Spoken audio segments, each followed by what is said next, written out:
Hello बच्चों, question states that two sphere of same radius r have their density are in ratio 8:1 and the ratio of their specific heat are ratio 1:4. If by radiation their rate of fall of temperature are same, then find the ratio of their rate of losing heat. तो यहाँ पे हमें ratio find out करने की जो उनका losing heat का जो रेशियो होगी वो क्या होगी. नाउ की concept for this question. As we know, हमारे पास जो रेट होता है, rate of losing heat, that is dq by dt will be equal to ms delta t. हम इसको बोल सकते हैं यहाँ पर. So delta T by T means change in temperature with respect to time.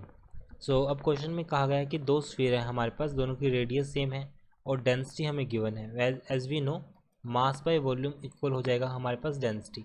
So mass equals to volume into density.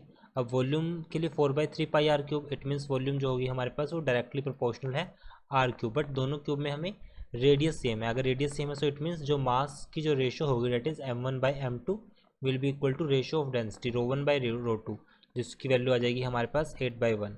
अब दोनों case में ये भी कहा गया है कि if the radiation their rate of fall of temperature are same, it means जो हमारे पास वैल्यू होगी that is dq/dt for first case के लिए एंड सेकंड केस के लिए dq/dt सेकंड केस के लिए, दोनों के लिए सेम है. तो यहाँ पे आएगा ms change in temperature that is dt/t और ये वैल्यू आएगी हमारे पास m1s1. This value is m2s2 dt/t.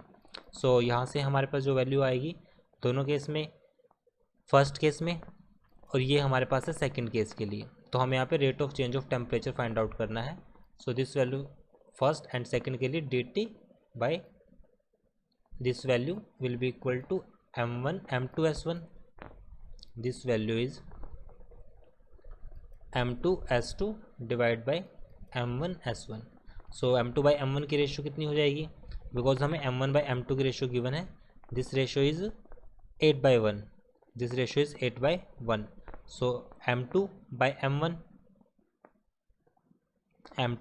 is 8/1/8 because m1/m2 तो 8/1 है, तो ये वैल्यू हमारे पास आएगी 8/1/8.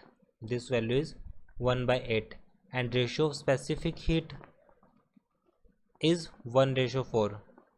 S1/S2 is 1:4. So this value is S1/S2 means 4/1. तो यहाँ से हमारे पास जो रेशियो होगी, this ratio is 1/2. I hope solution is understandable. Thank you.